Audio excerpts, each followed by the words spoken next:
Chaos trap. I don't know what to say that hasn't already been said about Maximilian Verstappen. It is nonsense. It makes no sense. I don't understand where they got him from. We've talked about the consistency, the speed.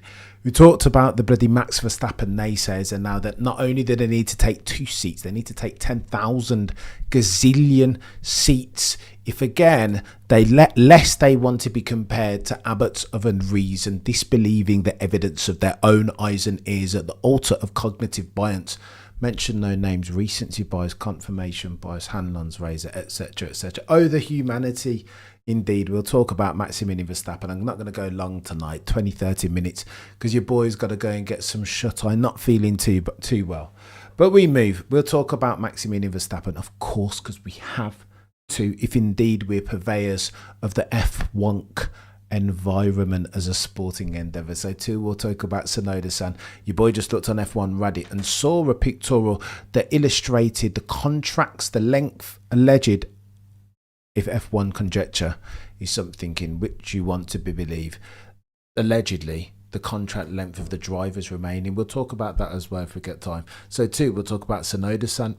Ted Kravitz said that he pushed Lauren Mekies on the future of Tsunoda-san, and the news for Yuki fans was none too positive. We'll talk about the press conference post-qualifying, Maximilian Verstappen talking about feel, that he changed something on the car which gave the car more speed and balance. We'll talk about Lando Norris's demeanour, yet another mistake of the unforced variety in Q2 that ultimately curtailed his progress, and contrary to your boy Cameron CC's assertion, ended up with a chap on second yet again. We'll preview what's going to happen tomorrow. Of course it's Monza, of course it's Slipstream Nation, of course it's reminiscent of Oscar Piastri stealing the lunch money of one Lando Norris into the second chicane last year.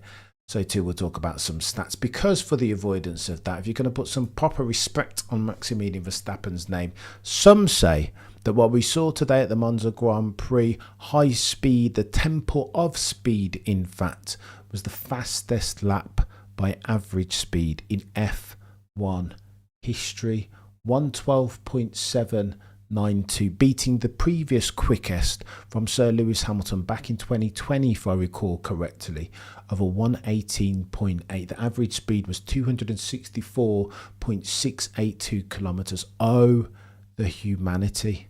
That, ladies and gentlemen, the jury, is a completely different gravy in a car, an RB21, with still lots of problems around it. Now, they have developed it. They've brought bits and bobs, notwithstanding the fact that this is round 16, and we'll go through those in a second. But is this the fastest car on the grid? If you swapped out Lando and Oscar Piastri and put them in that RB21 and vice versa, put Maximilian Verstappen in the papaya colour car, do you know how far down the road Max Verstappen would have been today? And therein lies the principal point that I'm trying to convey. The dude is a little bit different. It's not just his speed, his ability to execute. Did he see any mistakes at critical times like Lando Norris 1.0? Absolutely not. And Lando can't even take all the flack, because OJP was meant to go well around here. Zach Brown's been telling us for the longest time that he's braver around the high speed twisties than Lando. So where was OJP? He didn't make any mistakes. But again, I feel like at this point the evidence is we have an orgy of evidence that Maximilian Verstappen is singing from a completely different F1 hymn sheet than the rest of them. That's not to say that there weren't upgrades. This is the official FIA documentation that chronicles exactly what Red Bull brought. Now, hearing Maximilian Verstappen, hearing Max and what he had to say in the post-quali press conference, he said that they kept iterating, changing things because they'd brought loads of upgrades and they were testing them out, therefore, with a view to get more speed out the car and so too more balance. Here's what they brought. This is important. Front wing settings, okay, tick, tick, tick, perfect. Floor fences also, third one of those points down. Floor body, however, performance, local load, primary reason for them bringing that. What does that entail? Revised floor surfaces. What? Peter D. Windsor has been talking about this ad infinitum, that they've changed something material on the car that gives Maximilian Verstappen not only more pace but more feel. The fourth one down again, floor edge, revised floor edge wing profile, changed to be more, purpose of it, changed to be more aligned with the changes to the floor body surfaces, which in turn allowed subtle reprofiling. Chaos, chat. Maybe they did change bits and but, and that's what this looks like. Again, way above my pay grade. Far too in depth for my very noddy B spec F1 mind. However, friend of the channel, Sir Camera's getting ready to get his glaze on. I listen. From a monetary perspective, your boy over here had money on Lando and Norris, notwithstanding the fact that the rules of the channel, the modus operandi, is this that what you will never do is ever bet on Maximilian Verstappen lest he be an abbot of unreason. And your boy did it today. I fancied Lando, but you know what? We live and we learn. Here's what Dr. Rob's, friend of the channel, Dr. Rob's on Twitter, has said about the double brake duct thing. Double brake duct, McLaren settings. Remember, the context is this. For the longest time, McLaren have had a contraption on their brake disc, which exacerbates for the rate at which they can minimise for tyre deg. That's the gift of that MCL 39. For the longest time, Red Bull have been trying to copy them. Once upon a time, there was talk of tyre water. Nonsense. There was talk of flexible wings, both at the front and the rear. This is what Red Bull are trying to copy here. You'll see at the top right, the Sandvort spec brake duct of Red Bull Racing. There are different bits that Dr. Rob is highlighting here. Ergo, they have iterated for these with a view to make sure that they can now mitigate for the rate at which the tyres dig in a not dissimilar way to McLaren in their MCL 39. How much never ever in your life do you bet against Maximilian Verstappen? What for? No chance. How about that Dutch? He's not bad, is he? Del Oro. He's not bad, that Dutch fella, Maximilian Verstappen. I think he's worthy of praise. To him, we need to give him his flowers. And then you check this out. Again, just as I was about to move on and talk about Lando and Oscar and their reaction during the press car, it felt like a funeral. You imagine being Oscar and Lando, knowing all the while that you've got the best machinery, and then this Maximilian Verstappen fella pops up. Do you know what I mean? From nowhere, and steals not only the pole at the Italian Grand Prix, but the quickest lap ever in Formula One history by average speed. And then you come to find out we are round 16 for the avoidance of doubt. Poles to date. Lando has 4. Indeed. Oscar has 5. Maximilian Verstappen, who for the most part in H1 and since has not had the quickest car, has the same number of poles as Oscar Piastri. What are we doing here, chat? This makes absolutely no sense. Like, unbelievable. You just, blasphemous. Umanch. Absolutely the worst thing that I've ever done in my life.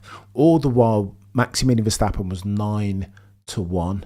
Nines. They were saying you run the simulation of qualifying 100 times, that Max Verstappen wins as near as makes no difference, or puts it on pole even 10% of the time. I am stupid. I am stupid, in the words of Charles Leclerc. Speaking of whom, in fact, let me show you the wing. The rear wing was tinkered with, and Maximilian Verstappen took downforce out of it. So confidence is he in his ability to manage the car in and on around even the limits of adhesion. Okay, so there aren't many low minimum speed turns around here. Not that type of one where Max Verstappen, not a rascas. Okay, so the chicanes, but chicane is a very different entity as far as the challenge that it poses than, let's say, a rascas. But yet and still, he's not bad around the quick bits either, is he? By dint of his commitment. Ergo, Lesmo 1 and Lesmo 2. You're not going to beat Maximilian Verstappen around unless you have a quicker car. And that was my expectation why Lando Norris. Why I thought Lando Norris today, if he could build himself a solid race weekend and an even more solid qualifying session, that he might just drop it on pole. No dice. Cameron, how very dare you? Numpty settings. Here's what's important, no chat. Here's what's really, really important, chat. Max Verstappen took downforce out of the wing. Stephen, you're an absolute legend. Thank you so much for gifting out those memberships. Tsunoda-san had more downforce on his rear wing. Verstappen had taken wing out. That's chaos. Chat, so how was he able to match Lando through Sector 2? Sector 2 is where you get the Lesmo 1, Lesmo 2, and then Sector 3, of course, you've got the final chicane, whose name I always forget, Ascari, of course. So it's a very different circumstance that needs bloody downforce. So what are we doing, chat? This dude takes downforce out of his wing, and now look, still able to drop it on pole. That, ladies and gentlemen, is chaos when you understand genuinely, Norman, that we are witnessing history. This is something different. It is Maximilian Verstappen's era, and we are all living in it. And you know what the joke is? I make no apology for that. I don't make any apology for that. Max Verstappen naysayers can say what they want. Honestly, genuinely, they can hate Max Verstappen all they want, but they need to understand that it's Max Verstappen, the person, that they're hating, not the F1 driver. And they're two very different things. Sporting endeavour par excellence is not something that they are invested in, evidently.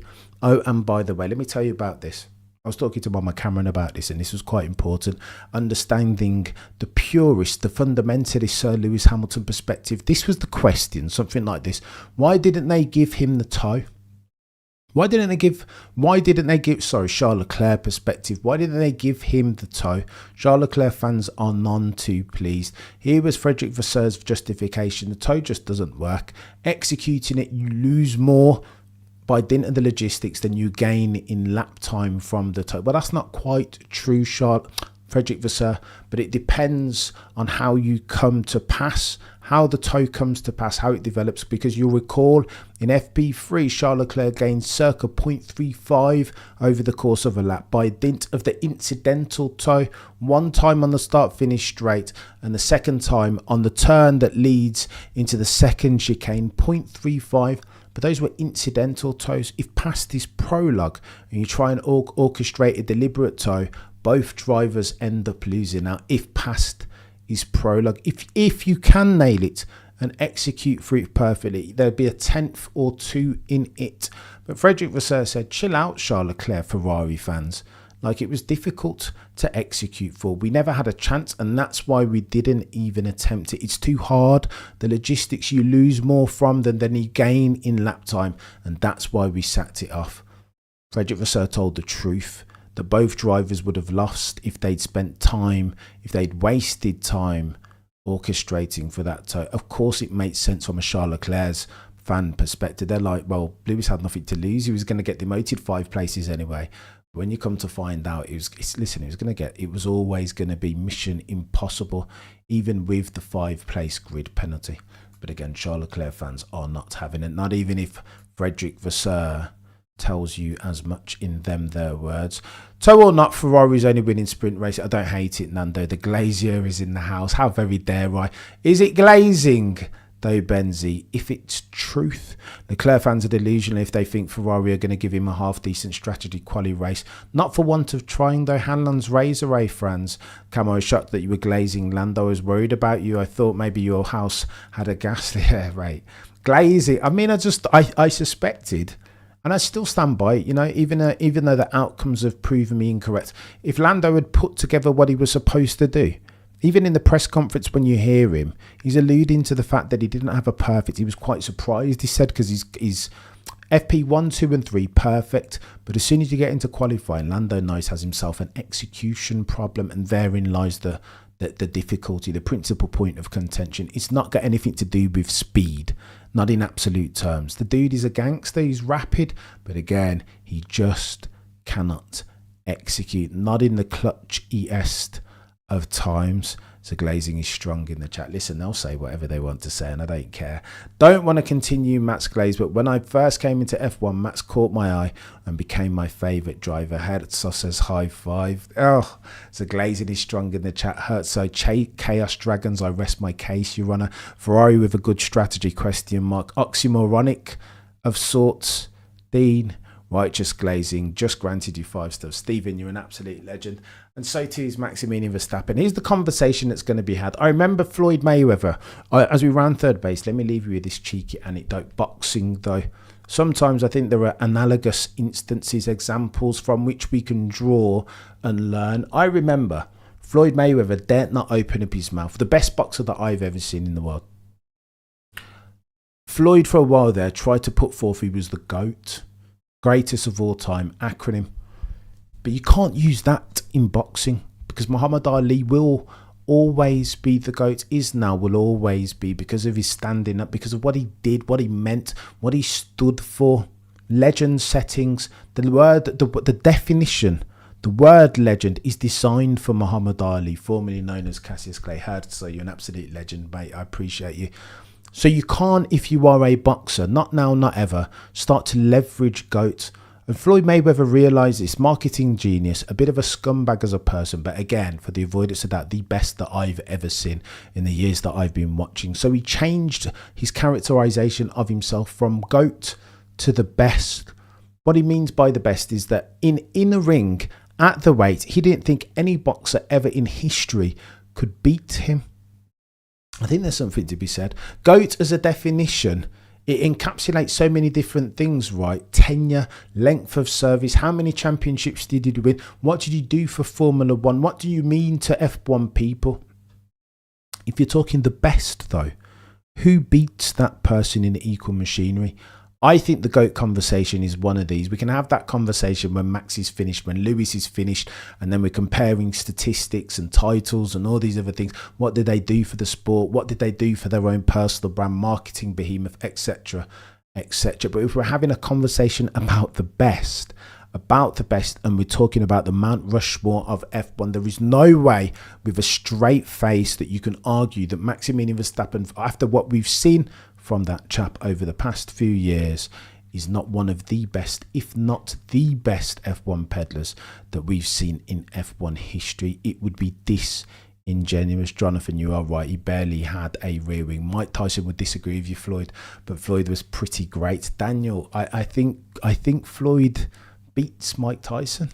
At the weight, hypothetical same weights. Obviously, Mike Tyson's a much bigger man. If they both got into the ring together, Mike Tyson would kill Floyd Mayweather. Ali was a freedom fighter. It's a good shout, Umaj, and that's why people say that Ali's the GOATiest. But if you're talking about best, I don't know. Who would Michael Schumacher GOAT be? One of the best. But if you're talking about the best, is Michael Schumacher a better peddler in equal machinery than GOATier?